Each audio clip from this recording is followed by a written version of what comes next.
Success. I think it's go time. Hello, everyone. Welcome to this career coaching section brought to you by Hamoye. Thank you for joining. So let's start. Hamoye is an education technology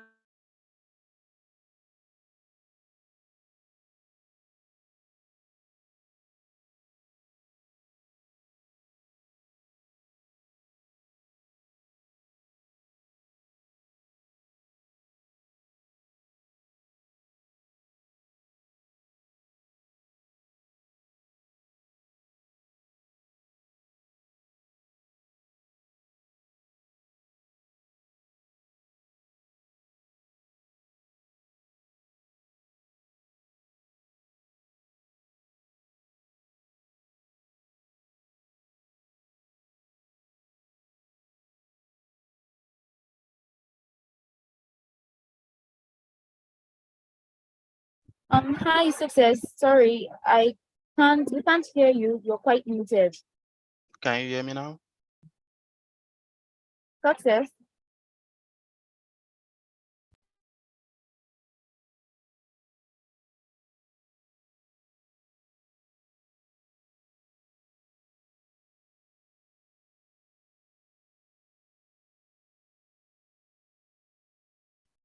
Hi, Success, you're mute.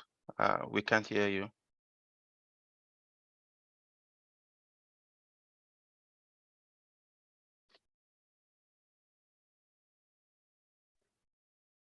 Oh, sorry about that. I think I'm on mute and I didn't know. Sorry, okay, let me start from the beginning. Hello, everyone. Welcome to this career coaching section. Please, can you hear me? Yes, we can hear you now. Go on. Okay. Thank you so much for joining. Welcome to this career coaching section brought to you by Hamoye.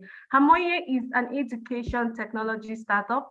Our mission is to develop young professionals and college students in their choice of career, especially people who are data-driven and interested in building a career in the tech industry. So how do we do that? We do that by creating an interactive learning platform. That's the internship program, where we have specially designed packages. So when the interns get themselves involved in these packages, they are able to be exposed to real life working experiences. So alongside with these packages are specially designed courses, real life project presentation like this one, and a career coaching section like this particular one, where we have industry experts coming to further expose us and also share their experiences with us. So at this point, I would like to introduce myself. My name is Success, Junior Data Scientist at Hamoye, joining this live from Abuja. I would like to say it is an honor to be your host for today. So without wasting much of your time, I would like to say welcome everyone once again being present here. Thank you so much for coming. And I would like to say to our incredible interns, congratulations for making it this far. It is not easy. You have truly proven to be resilient and steadfast in what you're pursuing. Please keep the good work coming and don't give up. I also want to appreciate the Hamoye team for organizing this life-changing event where the interns come to interact with experts. So without wasting much of your time, I would like to introduce our guest for today. I would like to read his information. In this section, we have an industry expert, Mr. Abiodun Olaoye. Mr. Abiodun Olaoye is an experienced data scientist practicing as a senior performance engineer, data analysis at ROWE Renewables in Austin, TS. He earned a doctorate degree in mechanical engineering and computation from the Massachusetts Institute of Technology, MIT, in 2019. He is the recipient of several academic scholarships, including the Nigerian Presidential Special Scholarship for Innovation and Development, in short form, PRESID. and it is the 3 times awardee of the University of Lagos Endowment Scholarship. He will be sharing his thoughts and experience on the topic data science in practice, leveraging your domain knowledge. Wow, very interesting topic. So before I finally bring him to talk to us, I would like to say, feel free to document your questions and your comments on slido.com using the event code #233418005. And you have to use this event code to document your questions and your comments on the slide. And currently, the attendance form has been passed down to you right now on the YouTube and the Zoom channel. And there are links that has this attendance form. Kindly click on this link to access the attendance form. And please use the secret code NumPy and ensure that all the alphabets are in lowercase. You have 10 minutes to fill this form. We want you to fill this form so that your attention will not be divided.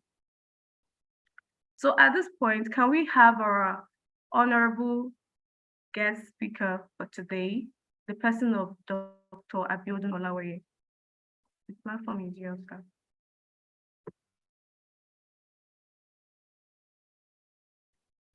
Good afternoon, everyone. Thanks, Success. Can you hear me? Yes, we can. Okay, so let's get it started. I'm going to share my screen and then thanks, Success, for the very good introduction. I'd like to share my screen first before I say a few things about myself, in addition to what you said. So please let me know when you see my screen. Sure, I will let you know, sir.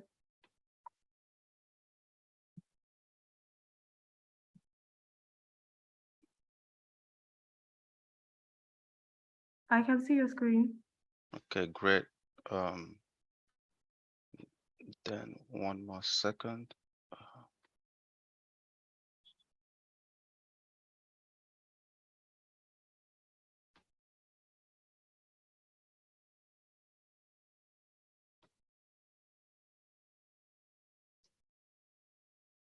Okay, so let's get it started. As Success mentioned, my name is Abiodun Olaoye. I'm a current performance engineer at RW Renewables, and I'm very excited to be giving this presentation today. And I'm glad that you all have chosen to take this path to learn more about data and get your skills up to be able to either pivot into the data field or to learn from scratch and be a data practitioner like myself. So I'm very excited for what you all are going to achieve, and I hope you find this presentation exciting as much as it was for me creating this presentation. Just a last check with Success. Is everything okay, and can I continue? Sir, everything is okay. You can go ahead, sir.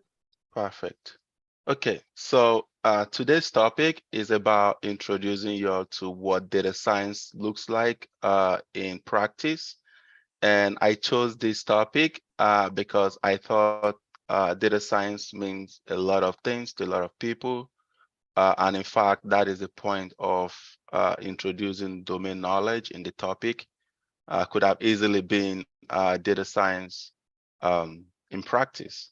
So my goal for today's presentation is to try to introduce you to what it feels like to be a data scientist or a data practitioner in practice. So let's get started.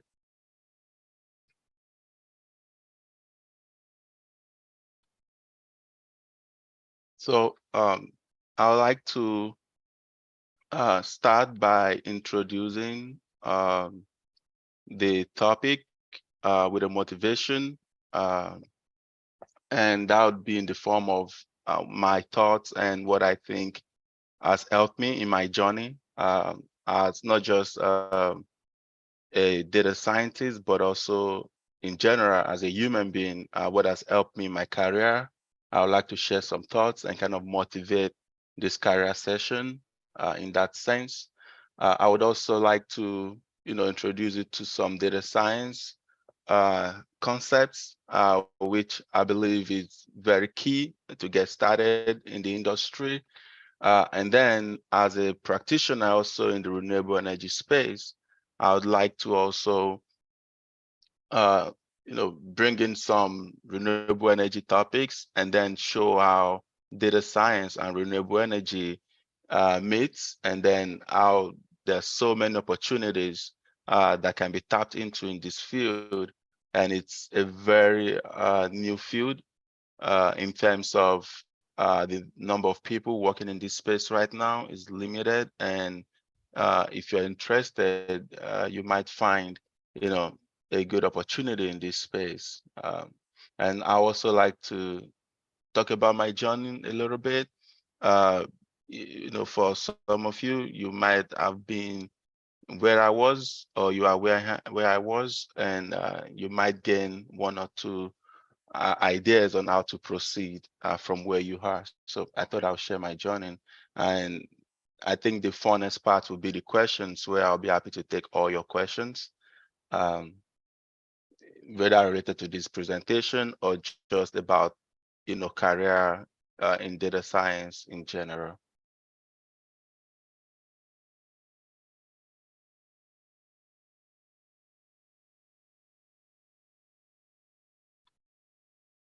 I'm having a system delay. Okay.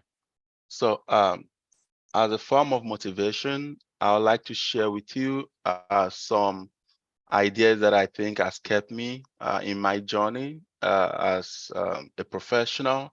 I think what is key that I would like you all to know is that life is a journey. It's not a race. So whatever you are in your career journey, you should take your time to do it your own way. I would say no two races are the same and no two journeys are the same. So as you're starting out in this career, I would like to encourage you to, pay more attention to your own journey and try to know why you're going on this path, because your why is very important. And in fact, is more important than your what, right? And the other thing is, any why that is worth achieving is going to take a lot of effort. And I could tell also from this program that you've joined and participated in, you have put in a lot of effort, to improve your skills, to learn more, to network. And these are some of the things that it takes to actually move from one level to another in your journey. So kudos to you so far for what you've done. And I would like to encourage you to, keep to it and keep doing it. And, like they say, don't give up on your journey. It can be hard, it can be tough, because your why is very strong and important. You have to keep going. So with that, I will jump into the core of the presentation, which is basically, looking into what data science is. I'm sure for those in the data science space, you're already familiar with some of these terms. But in the terms of this presentation, I'm just trying to show in contrast what data science is like on the big picture, like I'm showing you right now. Um, Data science is all about trying to bring value for the business they are working on in practice.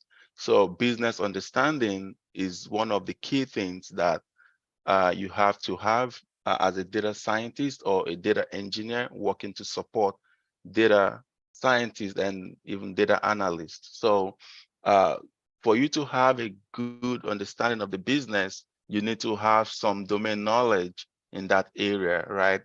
And for this one, I would also say leverage the domain knowledge of your colleagues, right? Because a lot of data practitioners might know data tools, but they don't know the KPIs for the business. And all of these really have to work hand in hand for it to be a successful data scientist. Uh, and this also ties down to your data collection phase, right? In this phase, you're looking to get enough data and the right data to solve the problem. So as part of data science, you also need to have some knowledge of the data you're collecting for you to be able to do it successfully.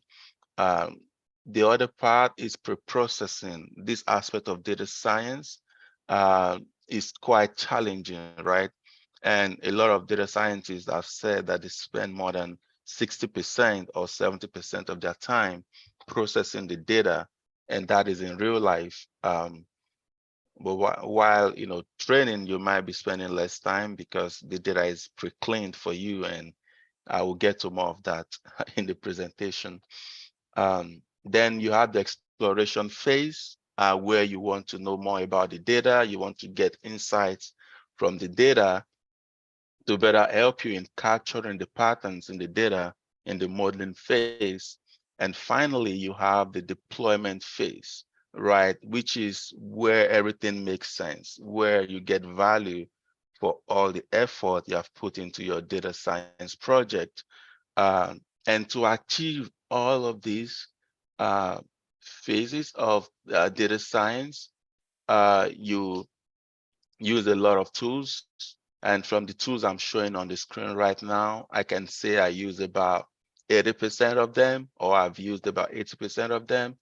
For example, Python and R, some will go with R and not Python, and they have their reasons. So you can have different tools that you specialize in, but the key is that you need to know why you're doing each of the phases so that you can be able to achieve the goal for the project. So this is my one slide summary for what data science is, and I'll be happy to go in more detail on this later. So in addition to the big picture, right, we also would like to know what are the key areas of data science, what brings data science together as an area or a field where people practice. There are some fundamental theories that you need to have as a data scientist to be successful. Um, the mathematics side of things is linear algebra and calculus.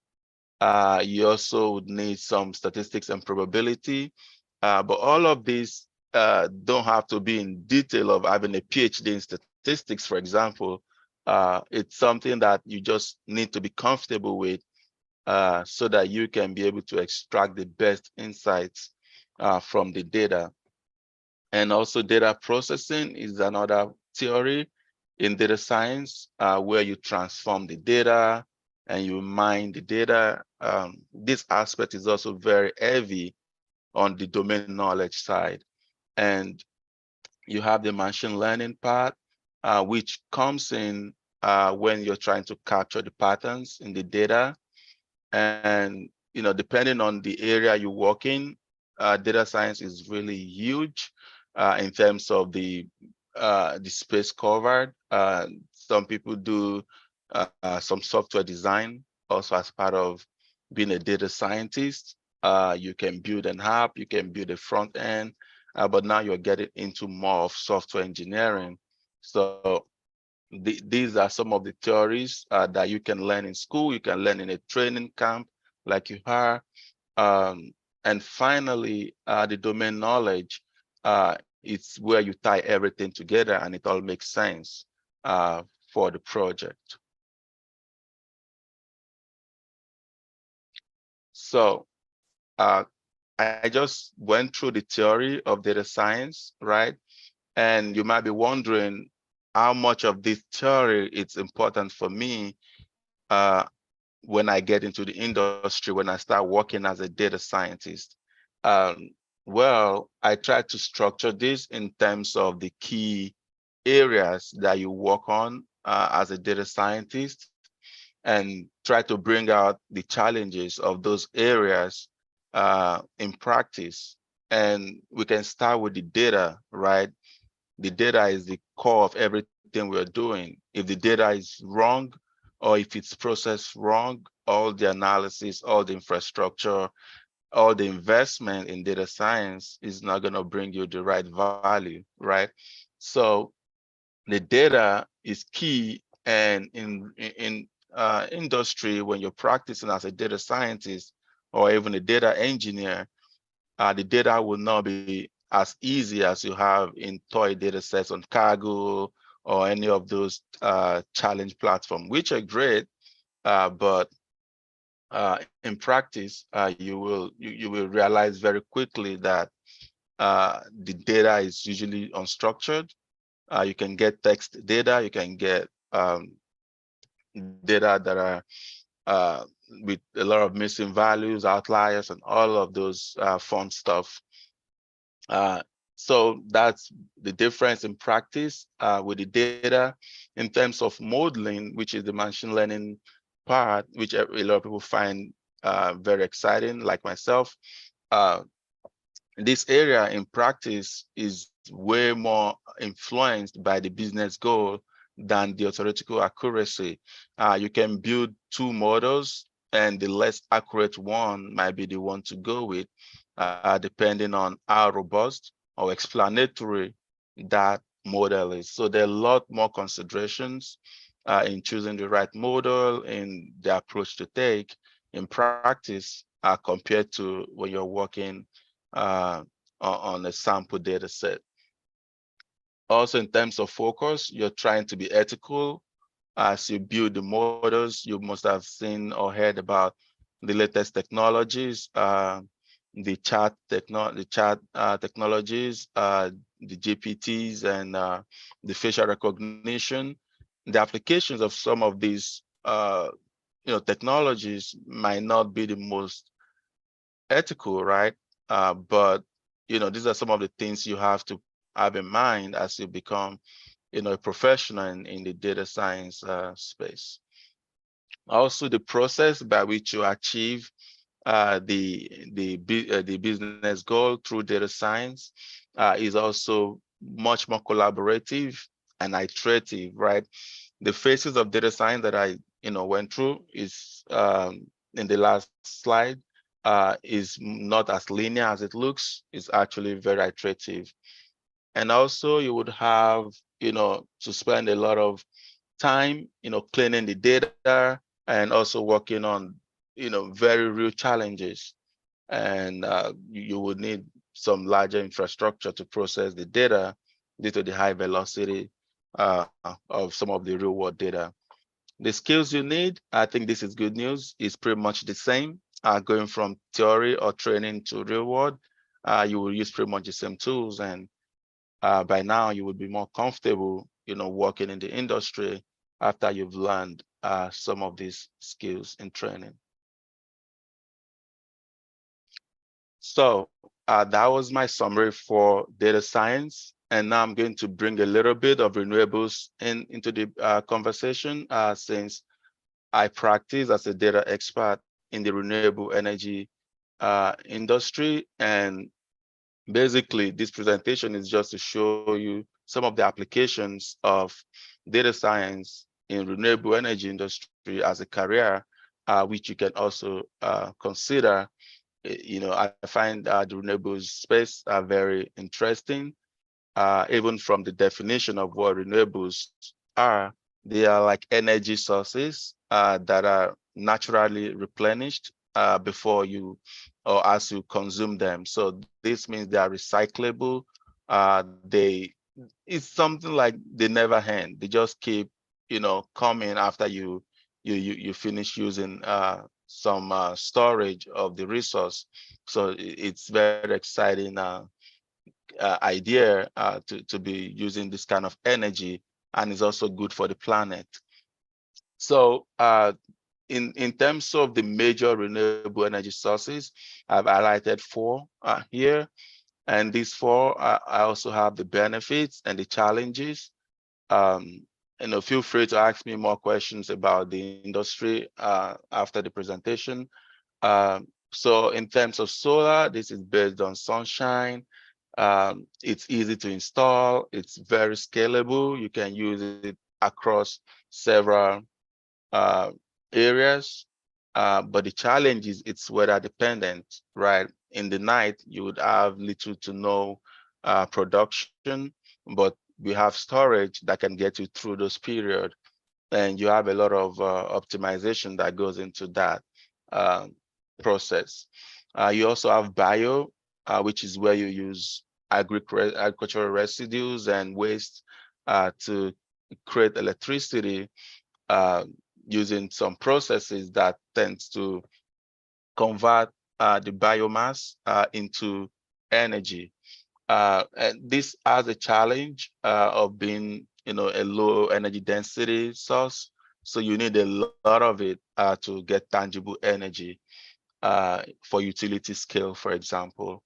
But it's also good because it helps us reduce greenhouse gases, which are not good for the planet. Hydro, this is very, old kind of renewable energy source. It's stable, it's cheap, it's also scalable, but it has a lot of challenges with the environment. And also wind, which is where I operate mostly. I'm a performance engineer with wind. So I'm more of a wind guy and a little bit of solar guy in my practice.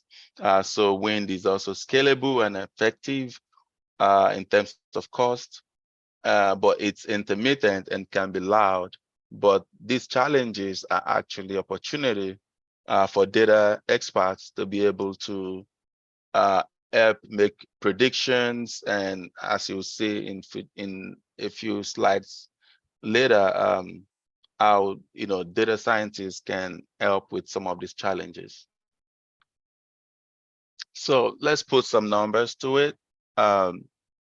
The renewable energy production in the US in 2021 was about 20%. That's a big chunk compared to the rest of the world. US has quite a huge and still has a huge lot of projects in the pipeline coming on stream this year and in the next few years. So wind and solar are leading in that aspect. The hydro has been pretty much stable. I don't think it's growing as fast as the wind and solar, which are going to increase its percentage, very soon. So we've looked at data science as a space, as a field of knowledge, and then we looked at renewables as an industry, right? And then you might be wondering what brings these two fields together as a data expert looking to start your career. The image I'm showing to the left kind of shows how we interact as data experts. And also there's the point that connects data experts to engineers. So wind turbines, solar panels, these components, they send out gigabytes, let me say millions of gigabytes of data globally, from the fields, and this gets stored in some form of database storage. And data experts and also engineers, uh, take this data and do some analytics. They do some core engineering troubleshooting, and then come up with ways to improve the performance, right, of these turbines, and also ensure that they work more optimally, right? And also increase their availability, which is the number of hours in a given year that they're online and not down for some repair.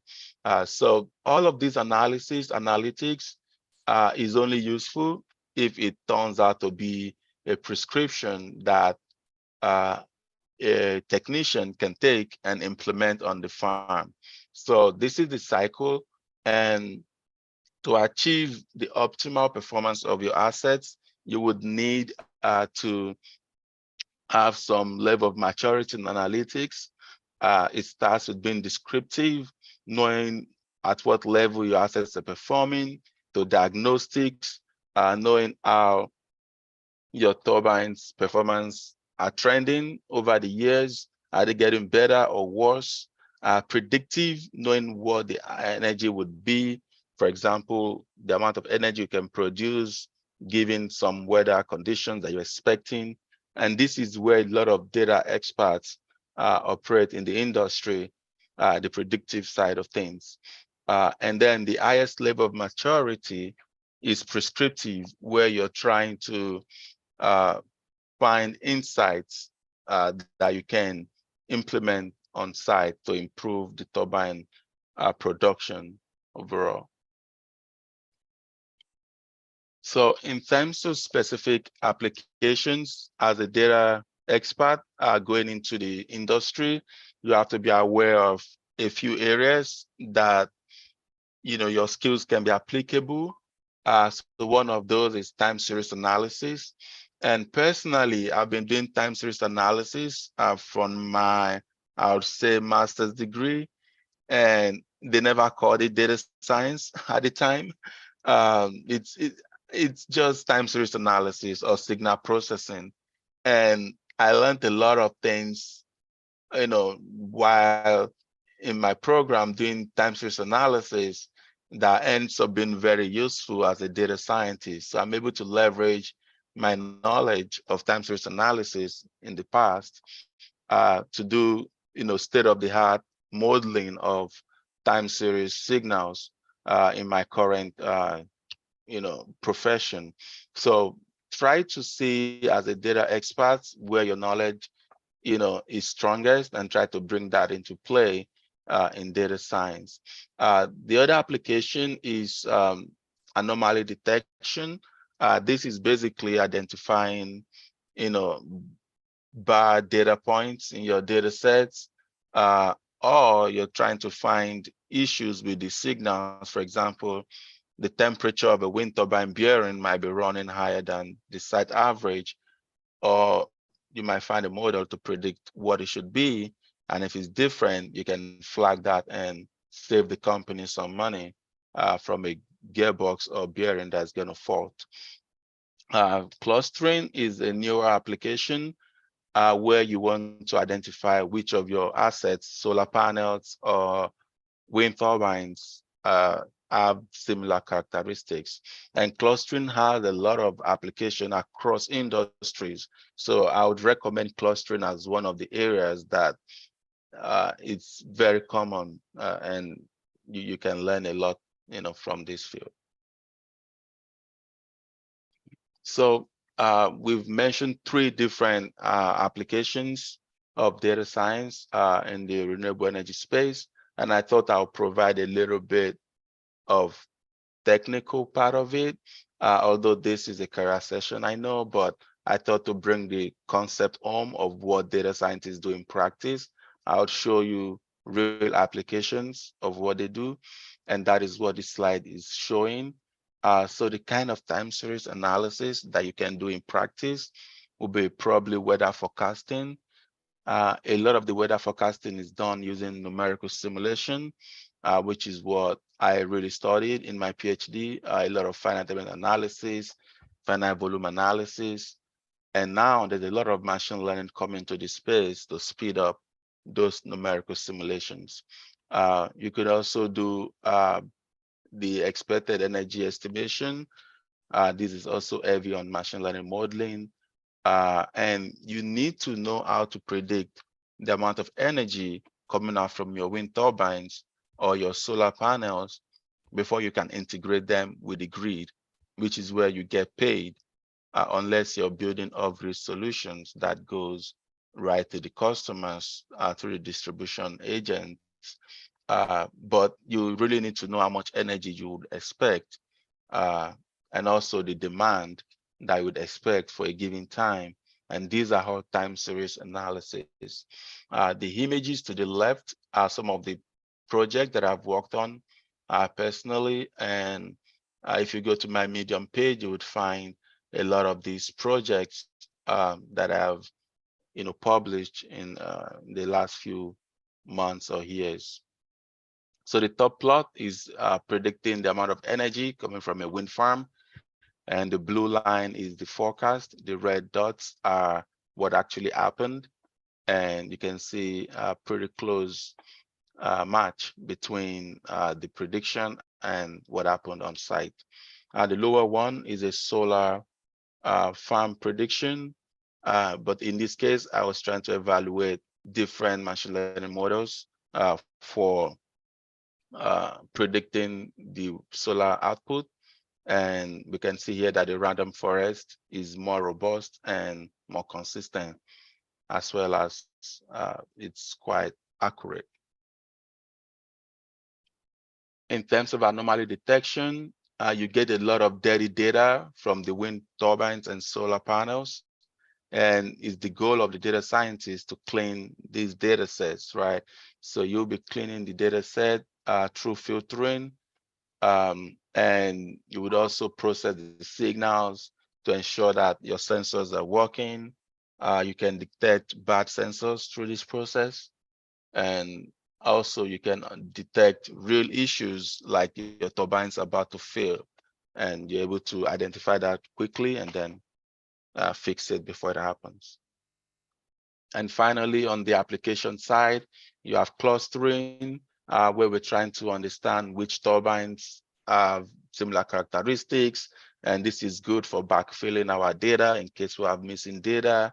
It's also good for seeing which turbine performance is changing compared to the rest of the turbines. It's also useful for diagnosing faults by seeing a turbine behaving differently from the other group members. So that brings me to my journey. I think if you made it this far in this presentation, the hardest part is over. And at this point, I would just like to share my journey, both academic and career path. On the academic path, I did my bachelor's at the University of Lagos, studied petroleum and gas engineering, and the master's degree from MIT in mechanical engineering. Then I did a couple of internships globally.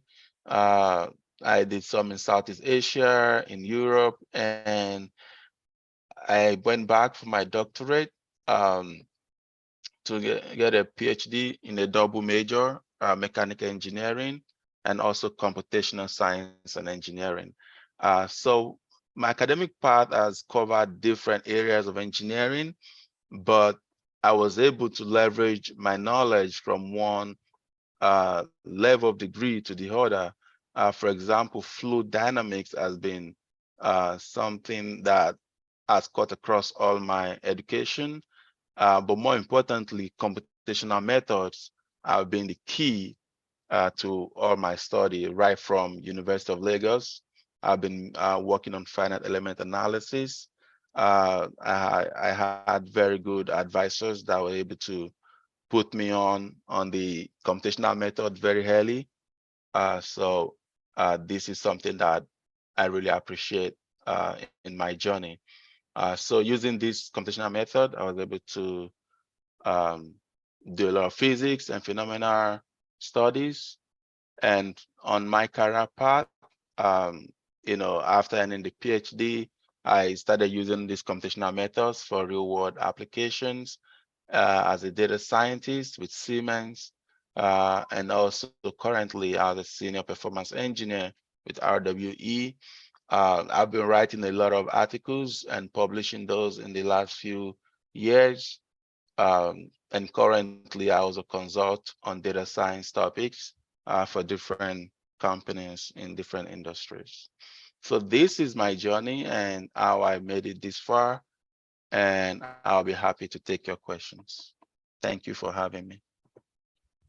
Thank you so much, sir. We really appreciate you for coming at this point. Thank you so much, sir. At this point, I would like to hand over to Daniel. Thank you very much, Abiodun. I don't know if you guys can hear me. Yes. All right. That was a very informative session. Thank you very much. So just before our speaker takes some of our questions, please note that the second attendance form will be dropping now. and the secret code is Docker, all lowercase, DOCKER, Docker. So the form will be dropping now. And remember that it will close 10 minutes from now. Check YouTube and Zoom for the new form, please. Okay, and now to our questions. Remember to post your questions and comments on slido.com using the event code 233-41805. I repeat, 233-41805, and they will be promptly attended to. Your questions will be promptly attended to. Okay, now to the questions. We have from Chonkawo. He says, what is your biggest challenge in the process of achieving your dream, especially to become an aspiring data science? Okay, I think there's some kind of mistake here. Especially to become an aspiring data scientist, I think, in your own domain. I don't know if you got that, Abiod. Yeah, I think I got it. It's the question is about my biggest challenges, right? Yes, it says, what is your biggest challenge in the process of achieving your dream? So yes. Okay, yeah. So if it's specific to my career, I would say the biggest challenge has been being able to learn the right tools and skills to work as a data scientist. And I'll give you an example because during the PhD, I worked mostly with MATLAB, and all the analysis code was in MATLAB. And just a few months to graduate, I was trying to apply for jobs, and I realized, oh, Python. Okay, it seems like I needed Python to work for most companies and not MATLAB. But the good thing about it is that if you've been coding with MATLAB for 6 years, you can pick up Python in a few days. So it was initially challenging, but I believe the learning curve wasn't as steep as it will be for a lot of people if you've not been coding in that area before. So I believe the challenges for me is learning the right tools in the industry compared to when I was training.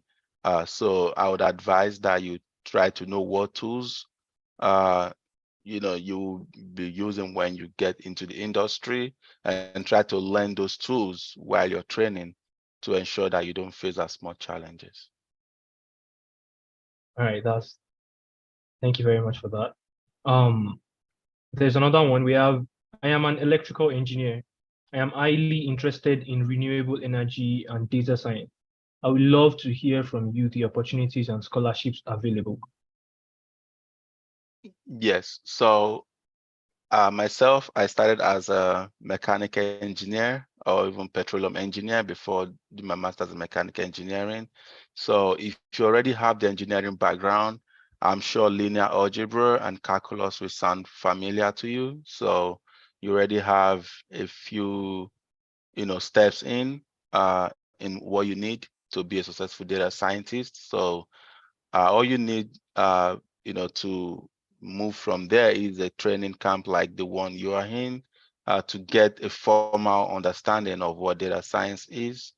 And the other part that you need is the concept of this domain knowledge.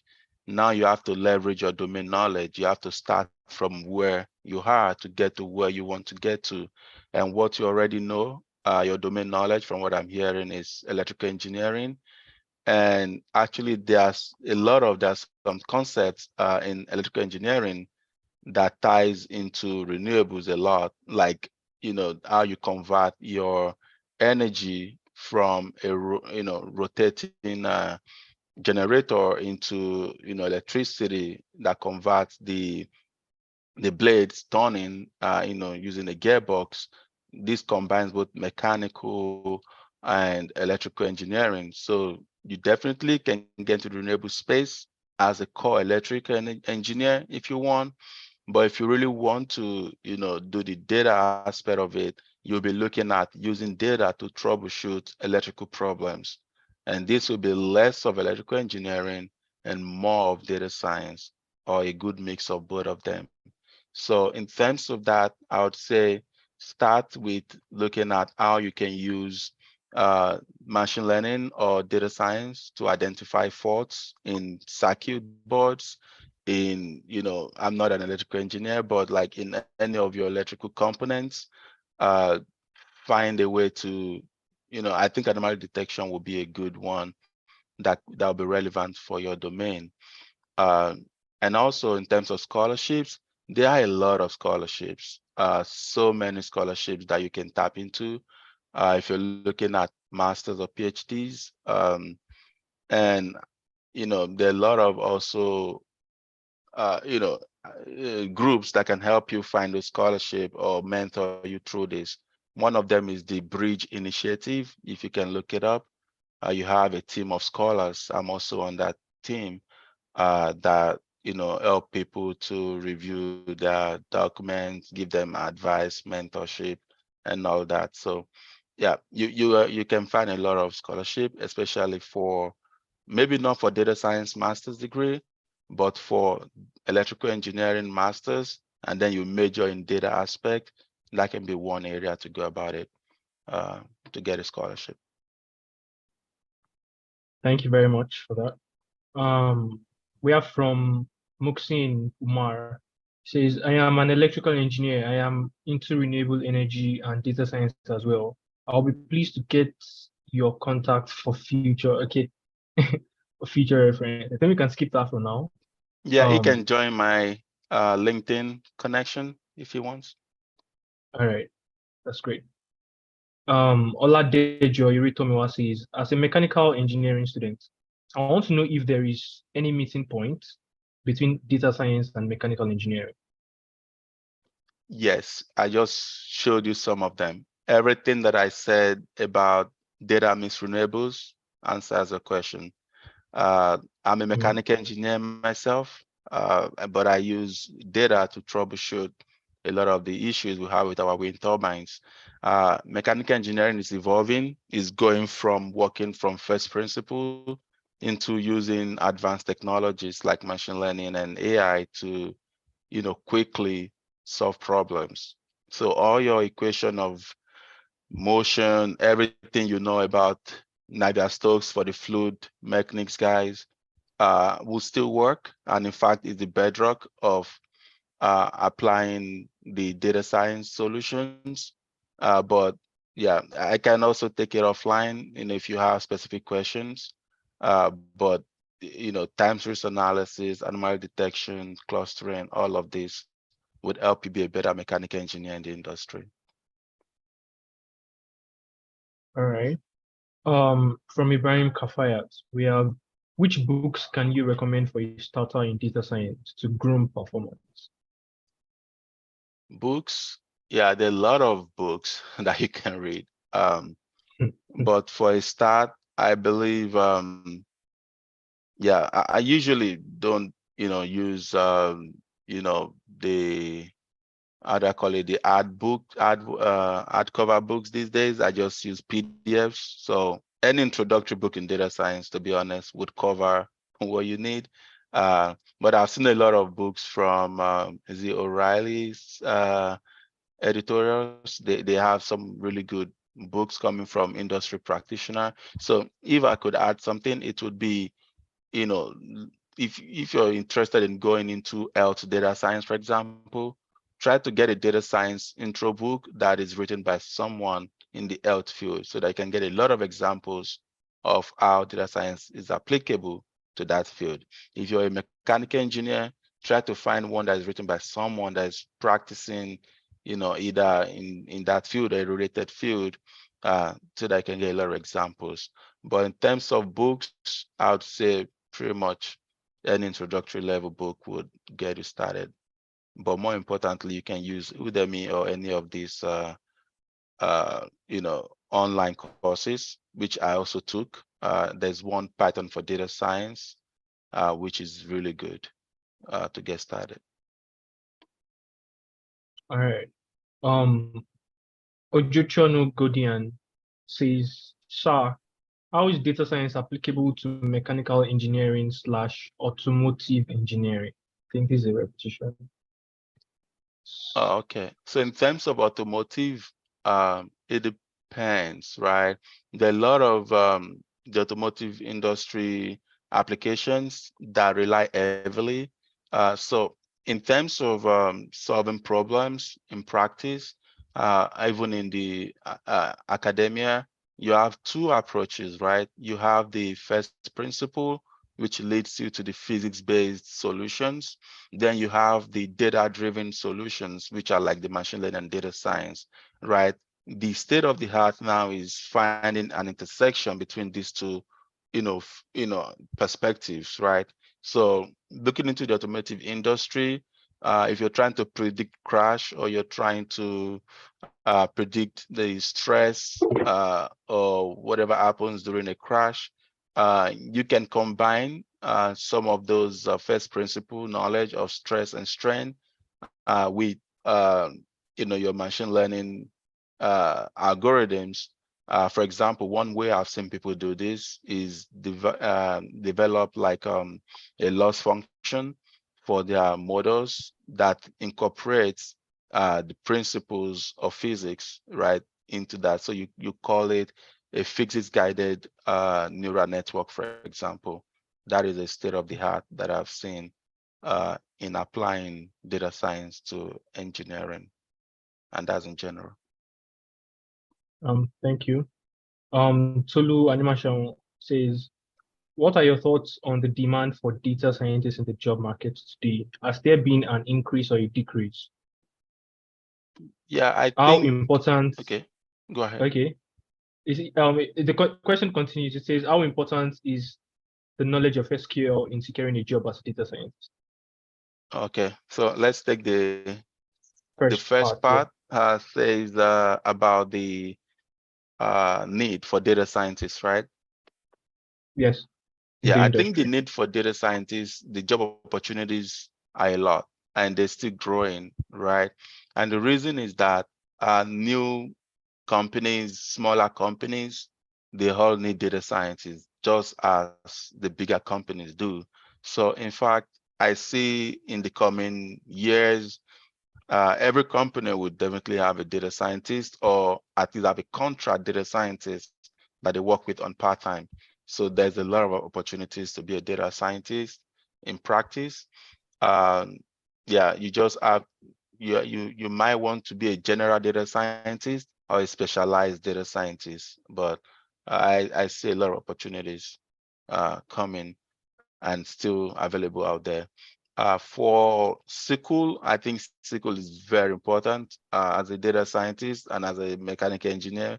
Every day I use SQL at work, pretty much. I can tell you I used it yesterday. So I use it literally every day at work. So it might not be required if you have a data engineer on your team or data analyst, but I think it's good for a data scientist to know a few lines of SQL. Thank you, sir. The next one we have here is, most organizations would require computer science degree or degree in quantitative courses. Does it mean that we have to be rooted in these courses before we can be recognized?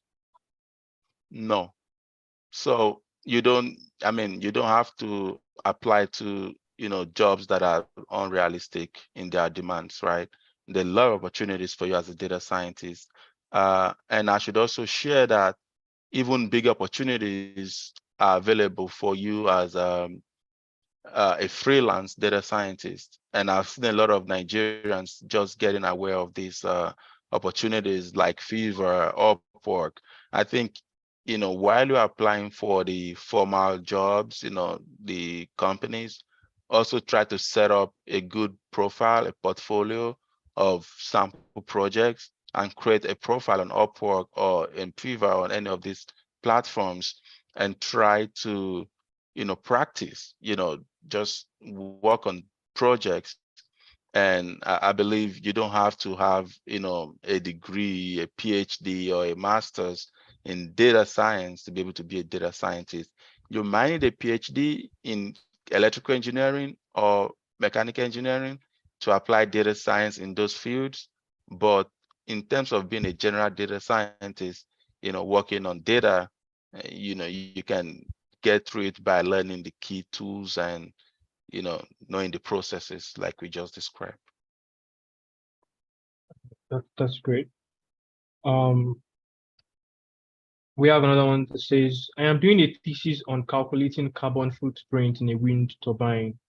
There is a lot of uncertainty in carbon footprint databases. Is there any machine learning method to solve this uncertainty issue? Have you come across such calculating carbon footprint problem? Yeah, so carbon footprint is still a very, how do I put it, new, or let's say the research area. Calculation of it is still kind of new, but I would say that, there are a lot of research and even companies. I've seen companies like Siemens, come up with some model to kind of estimate it. But this is not my domain really, in terms of calculating, the carbon footprint. But I would say, machine learning models, they might have the applications in this space, but they themselves comes with a lot of uncertainty. So you might be adding some more uncertainty to your problem if you apply the wrong way. So, I mean, for now, I would say the first principle approach, the physics-based approach, would be a better approach, in my opinion, to estimating that. And then when you feel comfortable with what you get from first principle, you can try to introduce machine learning models that can maybe be used for, estimation, based on what you've learned from the physics approach. So examples will be regression models, any of those random forest and all that should be a good starting point. All right, thank you. We have now a question that says, data science requires a great knowledge of statistics. How do people who don't have grounded knowledge in mathematics and statistics navigate through this to become good data scientists? So I don't believe you need to have a formal knowledge of statistics to be a data scientist, but you need to learn about it.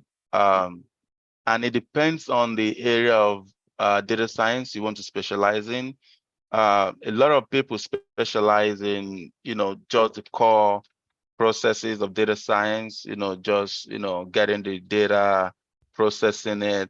In those areas, you would need more of the knowledge. If, for example, you're a pharmacist and you want to be a data scientist, it will be more relevant for you to know, the things that influence the target variable you're trying to predict than actually knowing the, how the statistics part of it.